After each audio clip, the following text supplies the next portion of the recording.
नमस्कार, आप देख रहे हैं डॉक्टर साहिब, आपके साथ मैं हूं मुस्कान और आज मेरे साथ मौजूद है डॉक्टर मनीष मंडल।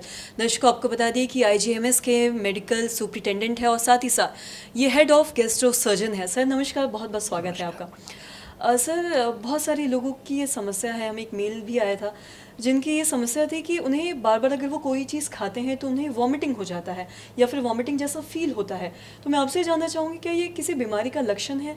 क्या इसको सीरियस लेने की ज़रूरत है? उल्टी या उल्टी जैसा मन, ये किसी को अगर बार बार हो रहा हो और महीने में कई दफ़ा हो रहा हो और कभी कभी आप दवा भी इसके लिए लेते हैं या खान पान छोड़ते हैं फिर भी हो जा रहा हो, तो उसे ज़रूर जांच करानी चाहिए। एंडोस्कोपी जांच सबसे सटीक जांच है जिसका ये निदान इसे मिल सकता है कि कारण क्या है। कभी कभी ये प्रॉब्लम होती है कि ये मरीज़ खुद से खाना छोड़ देता है या कम खाने लगता है, तो उससे कभी कभी निजात हो जाता है, लेकिन इसको छोड़ना नहीं चाहिए। इसका अल्ट्रासाउंड और एंडोस्कोपी नंबर 1 में है, अल्ट्रासाउंड नंबर 2 में है।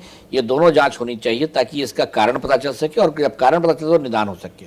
हाँ, राहत के लिए गैस की शिकायत के लिए दवा खा सकते हैं, जिससे राहत तो ज़रूर हो जाएगा। और छोटे बच्चों में भी हम अक्सर ऐसा देखते हैं कि एक एज में जब वो बड़े हो रहे होते हैं तो उन्हें बार बार वॉमिटिंग आने की समस्या होती है और ख़ासकर जब दांत आता है तो ऐसा होता है, या फिर पेट में दर्द, ये सारी चीज़ें। तो क्या इसमें ऐसे क्यों होता है, मैं आपसे जानना चाहूँगी। छोटे बच्चे जो होते बोल नहीं पाते, अगर वो खान पान में दिक्कत हो या मुंह में दांत में दर्द हो रहा हो तो उस दर्द को वो बयान नहीं कर सकता है, और जब वो बयान नहीं कर सकता तो दो ही कर सकता है, या तो रो सकता है या तो उल्टी कर सकता है। तो अगर वो खाना आप दे रहे हैं और वो खा नहीं पा रहा है और दर्द के कारण ये हो रहा है तो उसमें उल्टी हो सकती है। दूसरा समस्या ये भी होता है कभी कभी कि उसके मन के लायक खाना ना हो, तो व्यक्त तो नहीं कर सकता है, बोल नहीं सकता है, तो वैसे में भी वो उल्टी कर देता है। तो इस बहुत बड़ी चीज़ नहीं है, लेकिन यह देखना पड़ेगा कि क्या दिक्कत है। अगर उसका दांत हो रहा हो तो माँ को चाहिए कि सबसे पहले घर में देख लें। अगर दांत वाला जो एरिया है, जो गम का एरिया, उसमें बहुत ज़्यादा लालीपन है, इसका तो कुछ ना कुछ प्रॉब्लम है, और जो नज़दीकी डॉक्टर है उससे संपर्क करके इसका निदान किया जा सकता है। और साथ ही अगर ये हमने बच्चों की बात की, अगर हम गर्भवती महिला की बात करें तो ऐसा कहा जाता है कि जब प्रेगनेंसी की शुरुआत होती है, फर्स्ट ट्रिमेस्टर की अगर हम बात करें, तो वॉमिटिंग का ये जो एक फीलिंग है वो हमेशा रहती है, बार बार ऐसा उल्टी जैसा लगता है जी, तो ऐसे स्थिति में क्या करें ताकि वॉमिटिंग ना आए, या फिर कुछ ऐसा जो आप बताना चाहें। ये तो हर महिला के लाइफ में आता है कि जब भी प्रेगनेंसी होती है तो कम या ज़्यादा वॉमिटिंग की समस्या रहती है, क्योंकि हार्मोनल चेंज है, ये उसके बॉडी में हार्मोन के चेंज की वजह से ये चीज़ होता है। ज़्यादा है तो उसके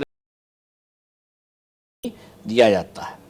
तो ऐसे पेशेंट्स को जो उनकी महिला डॉक्टर हैं, महिला चिकित्सक से संपर्क करके उनका प्रॉपर निदान होना चाहिए। और दवाई, हर तरह की उल्टी की दवाई प्रेगनेंसी में नहीं चल सकती, ये समझना पड़ेगा, क्योंकि इसका साइड इफ़ेक्ट्स भी होता है। इसलिए उनको डॉक्टर या चिकित्सकीय सलाह में इस तरह की प्रेगनेंसी वाली उल्टी के लिए दवाई लेनी चाहिए।